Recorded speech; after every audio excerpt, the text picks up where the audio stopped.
This is a Storage Switzerland podcast.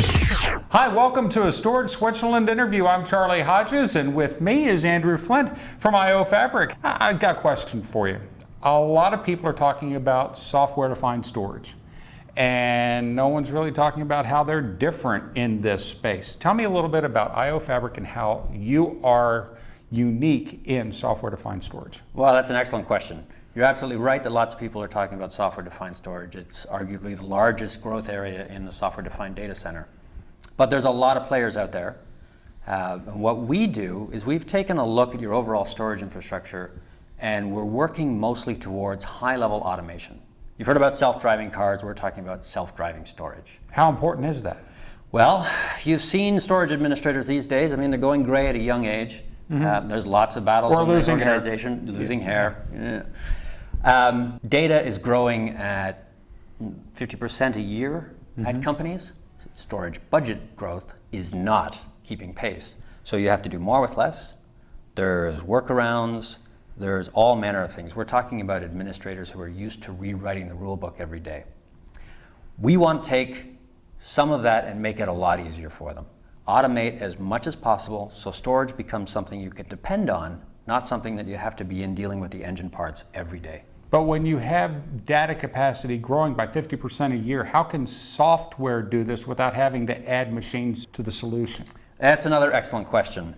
So the way you provision storage right now is you add in your new storage, you add it to the overall system, you then provision it out, migrate over the data that you want, and away you go.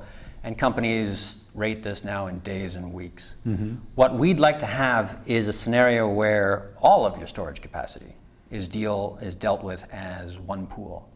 And it's shared across all your resources, all your applications, and the applications that need capacity will get them. Going forward, all you do is add capacity anywhere in the infrastructure, and it becomes one of those shared resources that capacity-starved applications can get. And the software will help divvy everything up. The software will manage that for you. So what makes your software package different from anyone else? We talked a little bit on the capacity side and automating that, but there's a broader question when it comes to doing performance provisioning within the organization. Lots of people are moving to flash arrays. Lots of people are using flash in multiple locations. What makes us truly different is you can add flash anywhere in the organization. It's the easiest way to deploy flash in the enterprise. You can add it on application servers, you can add it on the array, you could buy a flash appliance. Any of those become part of the overall software-defined storage fabric and are automatically utilized for performance-starved data. So active data ends up on your most expensive storage resources. Okay. Inactive data tiers down to your less expensive ones. And again, this happens automatically.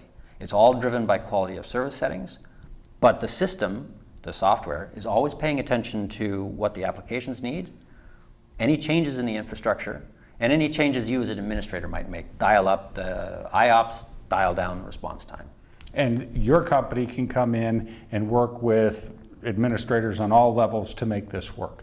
Yes, and it's more than just working on the administrators, it's working with the systems that they already have in place. So there are some other solutions out there that claim quality of service and can deliver it, not just a claim, I shouldn't say that. But it requires you to move in total to their solution. Take out the storage that you've had and put in this entire bank of flash arrays or flash appliances that all work together.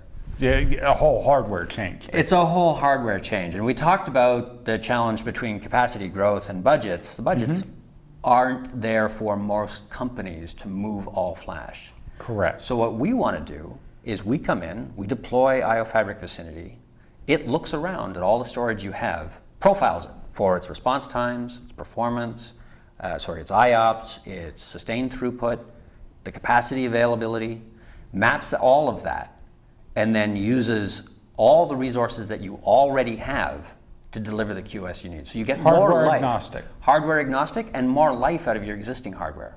And makes that initial investment go a lot further. Makes the initial investment go a lot further and also gives you a foundation on which to grow going forward. So add high-end performance media when you need to, build out your capacity with commodity hard drives. So, software-defined storage, can it work for you? Just might. It's Andrew Flint from ioFabric. I'm Charlie Hodges. Thanks for joining us on the Storage Podcast. For more, go to StorageSwiss.com.